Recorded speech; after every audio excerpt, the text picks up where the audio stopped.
तो कहानी की शुरुआत होते ही हमें बताया जाता है कि आज से 10 साल पहले इस वर्ल्ड में हर जगह एक गेट अपेयर हुआ था, जिसके थ्रू डिफरेंट टाइप्स के मॉन्स्टर इस वर्ल्ड में एंटर करने लगे। बट थैंकफुली यहाँ के ह्यूमंस भी अवेकन होना स्टार्ट हो जाते हैं, जिससे उनके पास डिफरेंट टाइप्स की power like magic, extra ordinary human strength आने लग जाती है, जिनका यूज करके वो लोग इन मॉन्स्टर को हराने लग जाते हैं। बट हमारे मेन कैरेक्टर कैंग को सबसे कुछ फर्क नहीं पड़ता। वो अपना शांति से बैठा होता है कि तभी उसके फेस में एक बहुत बड़ा डायमंड आके लगता है और वो सीधा जमीन में गिर जाता है और पूरा जमीन ब्लड से भर जाता है। और तभी हमें 3 बुलीज दिखाए जाते हैं, जिसमें से एक लड़के ने अपने डायमंड की पावर को यूज करके ये सब किया होता है। फिर हमें बताया जाता है कि भले कैंग एक ऐसे स्कूल में पढ़ता है जहाँ डिफरेंट टाइप्स के एबिलिटी को यूज करने वाले बच्चे आते हैं, इसके बाद भी वो कुछ नहीं कर पाता, क्योंकि उसके पास बस एक रीजनरेशन की एबिलिटी है, जो कि है तो भले एक एस रैंक एबिलिटी, बट उसके लिए नहीं, क्योंकि उसे बहुत ज्यादा पेन होता है इस रीजनरेशन के प्रोसेस में। और इसके बाद भी वो बुलिस उसके ऊपर बार बार अटैक करते हैं और हंसते हैं, जबकि वो पहले से ही पेन में होता है इस हीलिंग के प्रोसेस में। और जैसे ही कैंग पूरा हील हो जाता है, उसके पास कोई भी प्रूफ नहीं बचता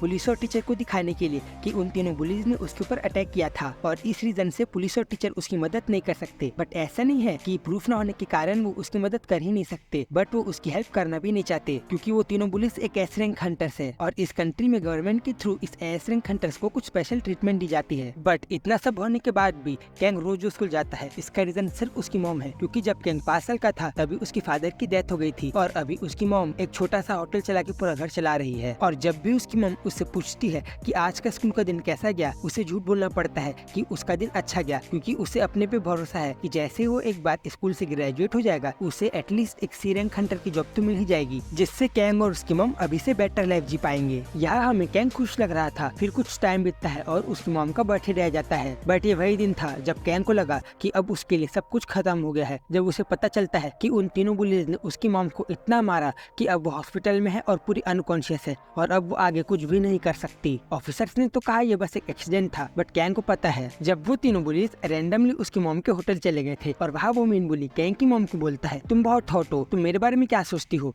मैं अवेकन भी हूँ और देखो मैं डायमंड भी बना सकता हूँ। बट उसे सॉरी बोलने के बाद कैंग की मदर जाने लगती है और तभी उनसे वो मेन बुली का फोन जमीन में गिर के पूरा टूट जाता है। वो उसे बोलती भी है कि सॉरी, मुझे माफ कर दो, मैं इसे ठीक करा दूंगी। बट तभी वो मेन बुली की पावर आउट ऑफ कंट्रोल चले जाती है और जमीन से एक बहुत बड़ा डायमंड निकलता है और कैंग की मदर को लग जाता है। ये सब सुनने के बाद कैंग उस ऑफिसर से कहता है, मैं उन तीनों को अच्छे से जानता हूँ, ना तो ये कोई गलती है और ना कि कोई कोइंसिडेंस, ये सब उन तीनों ने जानबूझ के किया है। और ऐसा बोलने के बाद कैंग पूरा लाल हो जाता है और उसने अपने मॉम के लिए जो केक लाया था वो भी जमीन में गिर के पूरा खराब हो जाता है। फिर सीन चेंज होता है और हमें दिखाया जाता है कि एक माउंटेन के ऊपर वो तीनों बुलीज अपना अलग से चिल कर रहे होते हैं और तभी ब्राउन हेयर कैरेक्टर हमारे मेन बुली से कहता है, क्या होगा अगर वो सही में मर गई तो? जिसके रिप्लाई में वो कहता है, हम बहुत ज्यादा यंग है और हमारे पास अवेकन एबिलिटीज भी है, तो हम यहाँ के लॉ के कारण सेफ है। जिसके रिप्लाई में वो कहता है, पर फिर भी। जिसके बाद हमारा मेन बुली कहता है, तुम्हें क्या लगता है मैंने पहली बार किसी को मारा है? बट फिर उन लोग देखते हैं कि एक लड़का दूर से वो लोग के पास आ रहा होता है और वो बोलता है,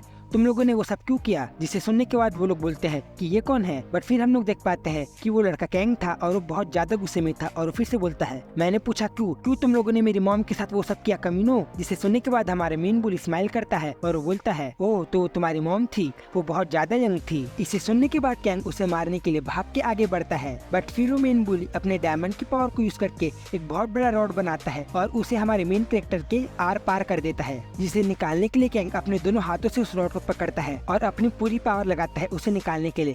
बट वो रॉड फिर भी नहीं निकल रहा होता है। बट फिर कैंग अपना पूरा जान लगा देता है उसे निकालने के लिए और वो रॉड निकल जाता है। बट फिर कैंग के चेस्ट में एक बहुत बड़ा होल हो जाता है। फिर कैंग अपने रीजनरेशन की पावर को लगा के उसे भी भर देता है और इसके बाद कैंग उसे मारने के लिए आगे बढ़ता है। बट इस बार वो बुली एक नहीं बहुत सारे डायमंड के रॉड बनाता है और कैंग के ऊपर ऐसा हमला करता है कि कैंग की बॉडी के चारों तरफ से आग के वो रॉड लग जाते हैं। पर कैंग इसके बाद भी नहीं रुकता। वो भले पूरा खून में होता है पर वो आगे बढ़ता है। बट इस बार हमारा मेन बुली वो ब्राउन हेयर कैरेक्टर को बोलता है, थॉर मुझे लगता है ये नहीं मानेगा, इसे सबक सिखाओ। फिर थॉर अपने लाइटनिंग के पावर को यूज करके कैंग के ऊपर बहुत बड़ा बिजली का हमला करता है और इस अटैक के बाद कैंग अपने घुटनों पे आ जाता है और उसकी बॉडी पूरी जल जाती है। फिर ये तीनों पुलिस को लगता है कि अब तो कैंग पक्का मर गया है। फिर वो लोग जाने लगते हैं, बट फिर कैंग अपने हाथों से उस मेन बुली का पैर पकड़ के बोलता है, तुम कहाँ जा रहे हैं इतने जल्दी? जिसके बाद वो मेन बुली अपने हाथ को डायमंड का बनाता है और डायरेक्ट कैंग के हेड में मारता है और उसे वैसे ही गले में मारते हुए बोलता है, तुम्हें अपनी मॉम को बचाना चाहिए था, तुम मेरे पे क्यों इतना इतना गुस्सा हो रहे हो पागल जैसे।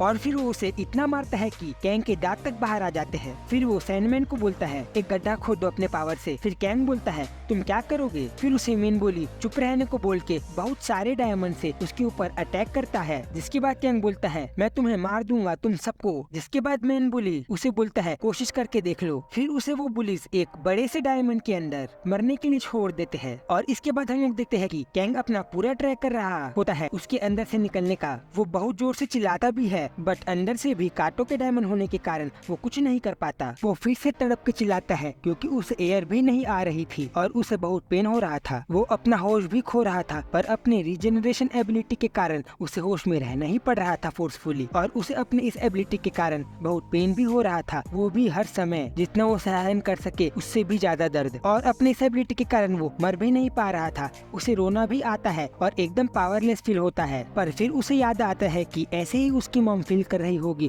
हर टाइम। फिर वो गुस्से में बोलता है मैं कैसे भी करके इससे बाहर आऊंगा, भले मुझे कितना भी ज्यादा टाइम लगे, मुझे कुछ फर्क नहीं पड़ता, मुझे बस बाहर आना है और मैं जिंदा बाहर आऊंगा। फिर हमें दिखाया जाता है कि एक इंटरव्यू चल रहा था और वहाँ का होस्ट बोलता है हमारे साथ आज 3 फेमस एस रैंक हंटर्स है जो अपने हम्बलनेस के कारण जाने जाते हैं। जिसकी रिप्लाई में वो लोग बोलते हैं हमें बहुत अच्छा लगता है जब भी हम किसी की हेल्प करते हैं और अभी हमें वैसा ही लग रहा है। फिर होस्ट बोलता है अमेजिंग। फिर वो उनसे नेक्स्ट क्वेश्चन पूछता है कि मैंने सुना है कि आपने 5 साल पहले एक सिविलियन को मारा था अपने एबिलिटी को ना कंट्रोल करने के कारण। जिसके बाद वो मेन बोली रो के बोलता है वो मेरे फ्रेंड की मॉम थी बट तब मैं स्टूडेंट था और अपने एबिलिटी को ना कंट्रोल करने के कारण मेरे से वो सब हो गया। आगे वो बोलता है मैंने उसे अपोलोजाइज किया था बट तब मेरी बात उससे हो नहीं पाई। बट जब भी मैं उसे मिलूंगा मैं उसे दिल से सॉरी बोलूंगा। बट तभी अचानक से उस हॉल का गेट टूट के सीधा उसके ऊपर आ जाता है बट वो अपने एबिलिटी को यूज करके उसे ब्लॉक कर देता है। फिर सब लोग भागने लगते हैं क्योंकि हॉल के अंदर मॉन्स्टर जैसा कुछ आते हुए दिखता है और वो सीधा वो तीनों बुलिस के सामने आके खड़ा हो जाता है और सीधा एक पंच मारता है वो मेन बुली को। और फिर सीन चेंज होता है और हमें दिखता है कि कैंग कैसे वो शार्प डायमंड को मार रहा होता है और बोलता है कितना टाइम बीत चुका है, कुछ महीने कुछ साल और इन डायमंड को खरोच तक नहीं आई है। पर एक चीज है मेरी रीजनरेटिव एबिलिटी दूसरों से अलग है। बार बार मुझे लगने के कारण